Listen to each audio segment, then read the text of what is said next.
Prologue, the Night of the Lost Child. They still tell it by the fireside in the kingdom of Okpulu. The elders lean forward, voices low, eyes glowing in the firelight. They tell it because it is not just a story, it is a wound in the kingdom's memory. It began many seasons ago, when Prince Omezurum was still a boy of 5 reigns. The palace was full of joy. His mother, Queen Oji, had just given birth to a baby girl, the first princess in over 50 years. She was tiny, soft, and beautiful, with a cry that sounded like a flute. Her name was Adan, first daughter. One moonless night, Queen Oji set out to visit her mother's village with the baby and a few guards. Rain pounded the earth like the drums of war.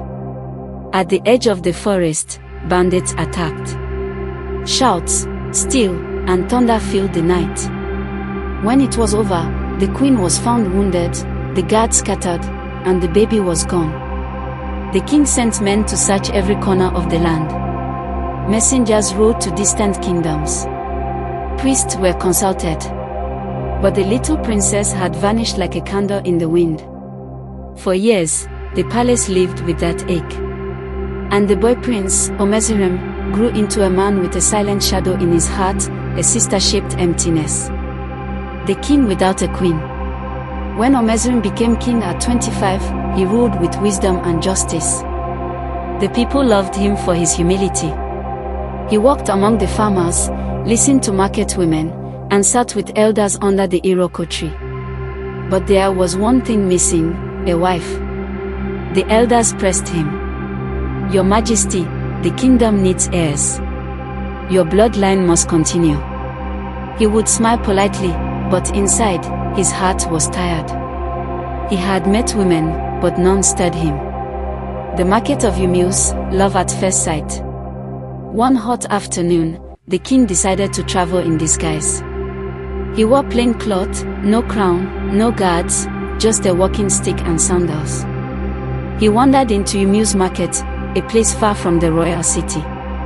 That's when he saw her. She sat by a stall of brightly colored beads, the sun painting her skin with gold.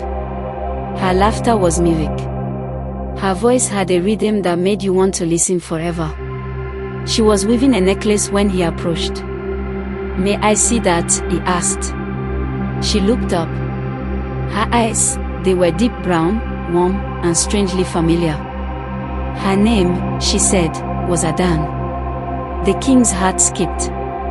The name struck a memory, but it was common enough that he brushed the thought aside. They spoke for a long time. She told him she was raised by an old widow who had found her as a baby by the river, wrapped in a strange patterned cloth. The widow had died years ago, leaving her alone in the world. The bloom of forbidden love. They began to meet often. The king returned to Umuse in secret, once, twice, 3 times a week. Friendship turned to something deeper. Her kindness humbled him. Her smile healed something in him he didn't know was broken. Months later, the king brought her to the palace. He introduced her to the elders as the woman who had captured his heart. The wedding that shook Okpulu. The wedding lasted 7 days and nights. Drums shook the ground. The scent of roasted meat filled the air. From the riverbank to the palace gates, people danced and sang. The king has found his jewel. The new Queen Adan was adored. She was gentle with the people, wise with counsel, and fiercely loyal to her husband. In time, they had 3 children, 2 boys and a girl, each as beautiful as sunrise. The palace was a place of joy. Every morning, the king and queen walked the gardens together, their hands always intertwined. The chest in the storehouse. But the gods do not sleep. One Harmattan morning, the queen was cleaning the old storehouse of the palace. Buried under dusty mats and broken calabashes, she found a small wooden chest. Inside was a folded piece of fine, faded cloth. The moment she touched it, her skin tingled.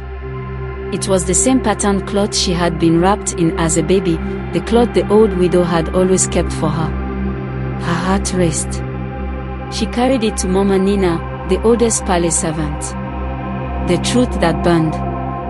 Mama Nine took one look at the cloth and her hands began to shake.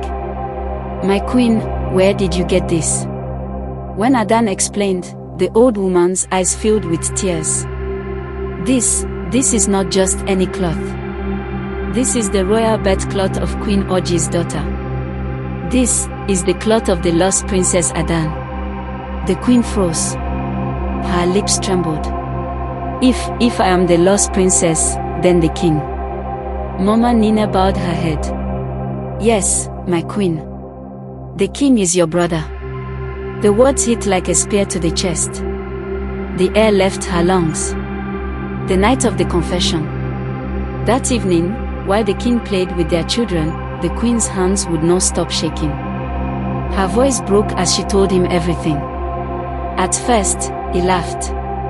That's impossible, my love. But when she showed him the cloth and Mama Nina confirmed the story, the laughter died. His face drained of color. He stood still for a long time, then whispered. No, gods, no. Whispers and rumors. Truth travels faster than wind. Servants overheard. Guards whispered. Market women carried the story to every corner of the kingdom. The people were torn. Some wailed, calling it an abomination. Others prayed for their rulers, hearts broken. The king's madness. Omezurim stopped eating. Stopped sleeping. Some nights, he would walk the palace halls, calling out my sister and then laughing like a man possessed. Other nights, he would hold his children and weep, whispering, you should never have been born. The man who once commanded armies now sat by the palace gates, barefoot, staring into nothing. The elders and the priest. The elders gathered in the council hall. The law was clear, such a union would bring curses, failed crops, sick children, famine. The chief priest declared, the land must be cleansed. The bloodline must be separated. The gods are watching. The breaking of a family. One cold evening, the elders entered the palace. The queen was sent to live in a far-off village, never to see the king again. The children were taken to trusted relatives. The king, stripped of his crown, walked into the forest and never returned. Some say he was taken by the gods.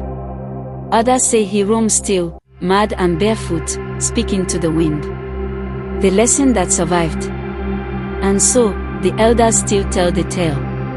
The truth is patient. It waits in silence. And when it rises, it crushes even kings.